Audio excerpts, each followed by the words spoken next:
भारत में अब तक का सबसे बड़ा आईपीओ आने वाला है, जो हुंडई मोटर इंडिया का आईपीओ होगा। यह आईपीओ 15 से 17 अक्टूबर तक खुलेगा और इसकी वैल्यू 27,000 करोड़ से ज्यादा होगी। क्या है इस आईपीओ में खास, देखिए हुंडई मोटर इंडिया के सीईओ तरुण गर्ग से खास बातचीत। देश का सबसे बड़ा आईपीओ जिसका इंतजार काफी वक्त से इन्वेस्टर कम्युनिटी को था, फाइनली उस आईपीओ की डिटेल्स आ चुकी है और आईपीओ अब लॉन्च होने जा रहा है। आईपीओ खुल रहा है 15 अक्टूबर को, क्लोज होगा 17 अक्टूबर को। हम हुंडई इंडिया की बात कर रहे हैं, हुंडई मोटर इंडिया की बात कर रहे हैं। आईपीओ का साइज जो है वो 27,000 करोड़ से ज्यादा का है। आईपीओ की सारी डिटेल्स को समझेंगे, कंपनी आईपीओ इस वक्त क्यों लेकर आई है, ग्रोथ के क्या प्लान्स हैं और आगे क्या ट्रिगर्स हैं जो कंपनी की ग्रोथ को कंटिन्यू करेंगे, ये सारी चीजें समझेंगे। मेरे साथ कंपनी के चीफ ऑपरेटिंग ऑफिसर मिस्टर तरुण गर्ग हैं। सर, बहुत स्वागत है आपका एनडीटीवी प्रॉफिट पर। और जो सबसे जरूरी चीज है वो ये समझना कि इस वक्त जो आप आईपीओ लेकर आए हैं, मैं ये समझना चाहता हूं कि आप काफी लंबे समय से हैं, 3 दशक से हैं। आईपीओ की टाइमिंग आपने अभी कैसे सेलेक्ट की, अभी क्यों सेलेक्ट की, और क्या आपका जो सफर रहा है वो कैसा रहा है अब तक? नहीं, बहुत ही शानदार सफ़र रहा है। हमें 26 साल से ज़्यादा इस देश में बिजनेस करते हुए हो गए हैं और आप देखिए कंटिन्यूसली हमने ग्रोथ किया है और अपनी कैपेसिटी एक्सपैंड करते रहे हैं। अपना मार्केट शेयर एक बहुत ही स्ट्रॉन्ग सेकंड बिगेस्ट प्लेयर हम रहे हैं पिछले बहुत सालों से। डोमेस्टिक और एक्सपोर्ट दोनों मार्केट्स पे हमने फोकस किया है। इनफैक्ट ये भी एक हमारी एक बहुत ही एक अप्रोच रही है। इसके अलावा अगर आप देखेंगे हमेशा बेंचमार्क रेस करने की कोशिश की है। जब वो सेंट्रो टॉल बॉय डिज़ाइन हम लेके आए थे एमपीएफआई इंजन के साथ, या i10 या i20, क्रेटा जब हम 2015 में लेके आए, उस समय एसयूवी सेगमेंट बहुत ही छोटा होता था, लगभग 13% एसयूवी का कंट्रीब्यूशन था। आज आप देखिए इंडस्ट्री का कंट्रीब्यूशन 50-52% का हो चुका है, हमारा कंट्रीब्यूशन लगभग 68% का हो चुका है। तो बहुत हमें प्यार मिला है। हमारा ये मानना है कि अब जबकि हम एक नए फेज में गुजर रहे हैं, नए फेज में एंटर कर रहे हैं, तो ये एक मौका है एक अपने ऑपरेशंस को और ज़्यादा इंडियनाइज करने का और इंडियन और ग्लोबल इन्वेस्टर्स को अपनी ग्रोथ स्टोरी का पार्ट बनाने का। तो आई थिंक ये बहुत ही राइट टाइम है। पूरा विश्व भारत की तरफ एक बहुत ही अच्छी दृष्टि से देख रहे हैं। हमारी जो जीडीपी ग्रोथ है, तो ये बहुत ही एक्साइटिंग टाइम है इंडिया के लिए। और आई थिंक जैसे मैंने आपको बताया कि ये second phase of Hyundai's growth story in India की बिगिनिंग हम ये मानते हैं है। अब कैपेसिटी एडिशन हो रहा है पुणे प्लांट के द्वारा 2.5 लाख का, जो कि हमारी कैपेसिटी को भी लगभग 11 लाख के आसपास पहुंचा देगा। तो बहुत ही राइट टाइम है ये आईपीओ का। बिल्कुल। आपने बात कही कि आप सेकंड पे हैं लगातार बने हुए। आपने 1996 में एंट्री की थी इंडिया में, 1998 में आप सेंट्रो लेकर आए, लगातार आप सेकंड पर बने रहे और काफी लंबे समय तक, आप पिछले काफी लंबे समय से आप सेकंड पर बने हुए हैं। मैं समझना चाहता हूं कि इस दौरान जब कई कंपनियां बाहर से आई इंडिया के कॉम्पिटिटिव मार्केट में और उन्हें बाहर भी जाना पड़ा, और उस पूरे फेज के दौरान आप टिके रहे, नंबर 2 पे भी बने रहे लंबे समय तक, सीक्रेट या स्ट्रेटजी कहूं वो क्या है कंपनी का? तो देखिए, मैं बाकियों के बारे में तो मैं नहीं कुछ कहना चाहूंगा, लेकिन मैं ये कहूंगा कि हमारे अगर आप सीक्रेट की बात करें तो हमने बहुत रिस्पेक्ट किया है हमेशा इंडियन कस्टमर को, हमेशा इंडिया सेंट्रिक प्रोडक्ट लाने की कोशिश की है। ऐसा नहीं किया कि हाँ भाई एक प्रोडक्ट ग्लोबल है उसी को ही ऐसे कैसे ला दें। तो सेंट्रो को भी हमने बहुत सोच समझ के लेके आए थे। आप और भी प्रोडक्ट देखते हैं जो कि वेन्यू हो, क्रेटा हो, एक्स्टर हो, जो बहुत ज्यादा इंडियन मार्केट के हिसाब से लाया गया है। दूसरा, हमने हमेशा बेंचमार्क रेस करने की कोशिश किया है कि जैसे अब एडास है, तो आज हमारे 13 में से 8 मॉडल्स में एडास है और उसका पेनिट्रेशन भी बढ़ रहा है, बिकॉज सेफ्टी बहुत इंपॉर्टेंट हो चुका है। तो हमने हमेशा अपनी ग्लोबल प्रैक्टिसेस, ग्लोबल जो हमारे एचएमसी की कैपेबिलिटीज हैं उनका इस्तेमाल किया है। एट द सेम टाइम अपने जो ईयर्स हैं वो ग्राउंड पे रखे हैं और इंडियन मार्केट के हिसाब से हमने आगे बढ़ने का प्रयास किया है। फिर हमने एक क्वालिटी ऑफ ग्रोथ में बिलीव किया है कि ना सिर्फ वॉल्यूम और मार्केट शेयर, बल्कि एक ओवरऑल हेल्दी रूप से कंपनी को बढ़ा सकें। आई थिंक ये भी एक बहुत बड़ा कारण है। और एक जो अगला कारण है वो ये है कि जो मैन्युफैक्चरिंग और क्वालिटी स्टैंडर्ड्स हैं वो हमें एचएमसी ग्रुप की वजह से बहुत हमें उसमें हमें सहयोग मिलता है। और लास्ट है कि लोकलाइजेशन भी हमने शुरू से एक बहुत अच्छा रहा है। तो आई थिंक इन सब कारणों की वजह से हम इस देश में सफलता पाई है हमने। और हमारा ये मानना है कि अब आईपीओ के द्वारा, जैसे आपको बताया मैंने, हम इस सफलता को आगे भी कंटिन्यू कर पाएंगे। बिल्कुल। आपने एक बात कही कि आप ईयर्स जो है वो ग्राउंड पे रखते हैं, यानी आप खबर रखते हैं मार्केट की। तो निश्चित तौर पे आप ये देख रहे होंगे कि टाटा मोटर्स और एमएनएम जो आपके पेयर कॉम्पिटिटर्स हैं वो अपना गेम अप कर रहे हैं, काफी तेजी से लॉन्चेस कर रहे हैं, वो ईवीज की तरफ भी बढ़ रहे हैं। सो अब जो आपकी नंबर 2 की पोजीशन है उसके लिए कंपटीशन आपको थोड़ा बढ़ता हुआ दिख रहा होगा। इसके लिए आपकी क्या प्रिपरेशन है जिसकी वजह से आप कॉन्फिडेंट खुद को फील कर रहे हैं कि आप ये पोजीशन कंटिन्यू कर पाएंगे?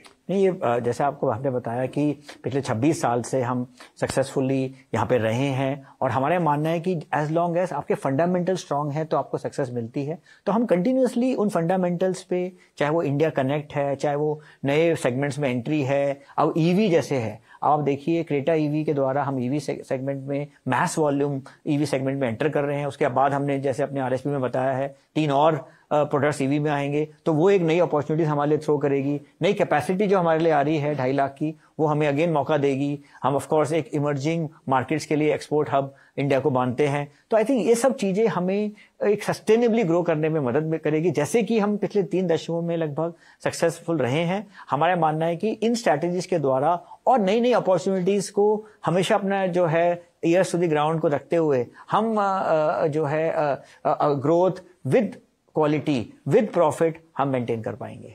बिल्कुल, नई कैपेसिटी की भी बात करेंगे, लेकिन आपने क्रेटा का जिक्र किया, तो क्रेटा का रेवेन्यू शेयर में देख रहा था तो करीब करीब 30% के आसपास का सेल्स के हिसाब से शेयर है। क्या आप इस सेगमेंट में, चूंकि क्रेटा एक सक्सेसफुल मॉडल रहा है आपके लिए, तो क्या इस सेगमेंट में आप और कोई लॉन्चेस की तैयारी कर रहे हैं 10 लाख के ऊपर के सेगमेंट में? देखिए, मैं नए मॉडल्स के बारे में तो नहीं बताना चाहूंगा, लेकिन मैं ये बोलना चाहूंगा कि क्रेटा की कंटिन्यूअस ग्रोथ आप देखिए, क्योंकि हमने हमेशा कभी ये नहीं सोचा कि हाँ भाई ये बहुत अच्छा कर रहा है, अब हमें आगे कुछ नहीं करना चाहिए। नहीं, आप देखिए इस बार भी जब हम इसका फेसलिफ्ट लेके आए, हमने बहुत चेंजेस किए, जिसकी वजह से हमें फिर दोबारा से डबल डिजिट ग्रोथ मिली है। लास्ट ईयर भी डबल डिजिट ग्रोथ थी। आज क्रेटा बहुत ही सक्सेसफुल मॉडल है और ऐसा नहीं है कि हम एसयूवी सेगमेंट में और लॉन्चेस नहीं कर रहे हैं। आपने देखा एक्स्टर, हमने एंट्री एसयूवी सेगमेंट में एक्स्टर को लॉन्च किया, जो कि हमें बहुत सक्सेसफुल मिले हैं। उसके अलावा हमने अब जी डुअल सीएनजी सिलेंडर हमने एक्स्टर में लॉन्च किया है, उसका हमें बहुत ही प्रोत्साहन मिल रहा है। वेन्यू में हमने कुछ वेरिएंट्स में नया सनरूफ हमने इंट्रोड्यूस किया है। तो हम कुछ ना कुछ एक्साइटमेंट कस्टमर के लाते रहते हैं। आपने नए प्रोडक्ट्स की बात की, हम मानते हैं कि कहीं ना कहीं अपॉर्चुनिटी होगी और हम उन अपॉर्चुनिटीज को हमेशा एक बड़ी ही सूक्ष्म नजर रखते हैं। अल्काज़ार फेसलिफ्ट के द्वारा हमें उस सेगमेंट में भी ग्रोथ करने का मौका मिलेगा और आगे हम देखेंगे जहां पर भी अपॉर्चुनिटीज होंगी, जैसा कि हम हमेशा करते रहे हैं पास में भी, जहां भी अपॉर्चुनिटी मिलेंगी हम आगे मॉडल लॉन्च करते रहेंगे। लेकिन इस समय मुझे एग्जैक्ट मॉडल लॉन्चेस के जो है मैं नहीं बात करना चाहूंगा। बिल्कुल, एग्जैक्ट मॉडल मैं आपसे नहीं जान पाया, लेकिन ठीक है।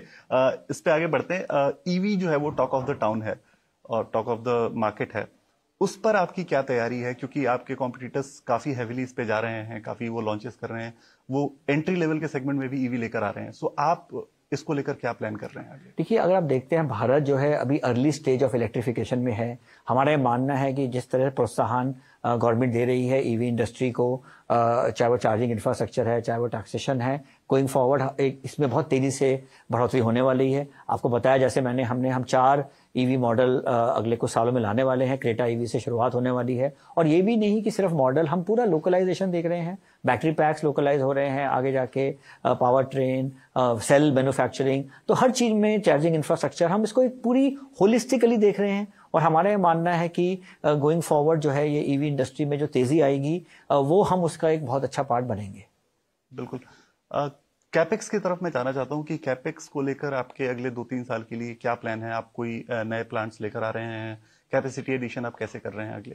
देखिए, जो हमने अपने आरएसपी में लिखा भी है कि जो हमारा पुणे प्लांट है, महाराष्ट्र गवर्नमेंट से 6000 करोड़ का फेज 1 और फेज 2 का मिला के हमारा कमिटमेंट है। उसके अलावा तमिलनाडु गवर्नमेंट से हमने अगले जो है 26,000 करोड़ का हमने एक कमिटमेंट किया हुआ। तो टोटल मिला के लगभग 32,000 करोड़ अगले 8 से 10 साल का हमारा कैपेक्स का कमिटमेंट है। बिल्कुल। एक सवाल जो बड़ा इंपॉर्टेंट है एक्सपोर्ट के लिहाज से, क्योंकि आप एक्सपोर्ट काफी करते हैं, ऑलरेडी आप काफी सारे देशों में एक्सपोर्ट कर रहे हैं, क्या इसमें आप और अपॉर्चुनिटीज देख रहे हैं? क्या आप एक्सपोर्ट का जो अपना रेवेन्यू शेयर है इसको और बढ़ाने के बारे में प्लान कर रहे हैं और इस पर कुछ काम कर रहे हैं? देखिए, हमने शुरू से ही एक्सपोर्ट पे कोई बहुत फोकस एरिया बनाया है, क्योंकि जैसे आपको बताया मैंने, Hyundai मोटर ग्रुप जो कि 3rd बिगेस्ट अब ऑटो OEM बन चुका है वर्ल्ड में, 190 देशों में वो है और हम भी यहाँ से 80 से ज़्यादा देशों में एक्सपोर्ट करते हैं। तो अगर आप मिडल ईस्ट देखते हैं, लैटिन अमेरिका देखते हैं, सेंट्रल अमेरिका देखते हैं, एशिया देखते हैं, अफ्रीका देखते हैं, तो अपॉर्चुनिटीज़ हैं। और इंडिया की जो कैपेबिलिटीज़ हैं और इंडिया की जो इकॉनमी है और जो हमारे प्रोडक्ट्स हैं वो काफ़ी सिमिलर हैं। तो हमारे मानना है कि ये हमें अपॉर्चुनिटीज बढ़ेंगी, और अब जबकि हमारे पास एडिशनल कैपेसिटी भी आएगी, और जैसे जैसे हम लॉन्चेस करते हैं डोमेस्टिक मार्केट में, उनको हम एक्सपोर्ट मार्केट के लिए भी देखते हैं, तो इसके द्वारा हम एक एक्सपोर्ट और डोमेस्टिक में साथ साथ हम जो है वो ग्रोथ देख पाएंगे। और ये जो 80-20 का मिक्स है, ये एक बहुत ही हेल्दी मिक्स है, जो कि हम ऑफ कोर्स डिपेंड करेगा कि भी किस तरह की इकोनॉमिक सिचुएशन है, किस तरह के जियोपॉलिटिकल है, बट हम हमेशा एक्सपोर्ट्स पे भी, जैसे हमने पिछले 26 सालों में किया है, आगे भी फोकस रखना चाहेंगे। बिल्कुल। एक आखिरी सवाल मैं मार्जिन पे रखना चाहता हूँ। एबिटा मार्जिन मैंने देखा कि जो बाकी पेयर्स हैं उनके मुकाबले काफी बेहतर रहा है आपका।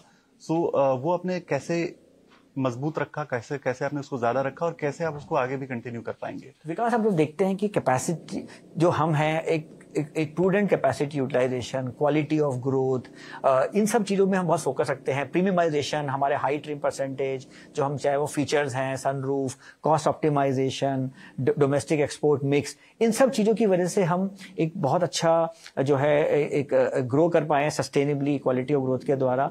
तो ये भी हम आगे कंटिन्यू करना चाहेंगे। एबिटा मार्जिन 13% प्लस के जो हमने मार्जिन प्राप्त किए हैं, आई थिंक ग्लोबली देखिए या पीयर्स देखिए, एक बहुत ही हेल्दी मिक्स है। तो हमारे मानना है कि इन सब एफर्ट्स में इस डायरेक्शन से अगर हम चलेंगे तो हम आगे भविष्य में भी अच्छे मिक्स पा पाएंगे। बिल्कुल। बहुत शुक्रिया तरुण सर आपका। आज आपने कंपनी के आईपीओ की डिटेल्स, कंपनी के बिजनेस के बारे में बहुत अच्छे से समझाया, और इन्वेस्टर्स को सारी चीजें समझ में आई होंगी। एक बार आईपीओ की डिटेल्स मैं आपको बता दूं कि Hyundai इंडिया का आईपीओ जो है वो 15 अक्टूबर को खुल रहा है, 17 अक्टूबर को क्लोज होगा। जो प्राइस बैंड रखा गया है वो 1865 रुपए से 1960 रुपए का रखा गया है, और अगर अपर प्राइस बैंड के हिसाब से देखें तो ये आईपीओ का साइज करीब 27,000 करोड़ से ज्यादा का बनता है, जो अब तक देश का सबसे बड़ा आईपीओ है अभी तक के वैल्यू के हिसाब से।